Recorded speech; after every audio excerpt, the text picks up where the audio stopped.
అనుకున్నాడు. పరమశివుడు కల్లోకి వచ్చాడు. అందరినీ పిలిచావా కుంభాభిషేకానికి అన్నాడు. పిలిచానన్నాడు. నాకు రావడం కుదరదేమనుకోకన్నా. అదేమిటన్నాడు.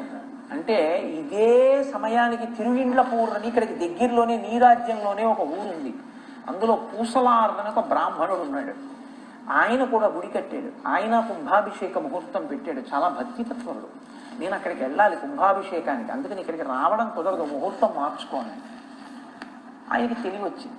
ఆశ్చర్యపోయి నా రాజ్యంలో ఇంకొకరు కూడా శివాలయం కట్టారా, కుంభాభిషేకమా నాకు తెలియకుండా అని ఆయన ఆ తిరువిండ్ల ఊరు వెళ్ళాడు రాజు మారువేషంలో. వెళ్ళి ఆ గ్రామంలో ఉన్న వాళ్ళని అడిగాడు. ఇక్కడ ఎవరో బ్రాహ్మణుడు ఇల్లు పెద్ద శివాలయం కట్టాట, ఎవరు పూసలారన్న బ్రాహ్మణుడే. వాళ్ళు అన్నారు అతనికి మతి చెడిపోయింది, అతను ఎప్పుడు భ్రాంతిలో ఉంటాడు, ఏదో మాట్లాడుతూ ఉంటాడు. అదిగో అదే ఇల్లు, అరుగు మీద కూర్చుని ఏదో చేస్తూ ఉంటాడు. ఇప్పుడు వెళ్ళి మాట్లాడండి అన్నారు.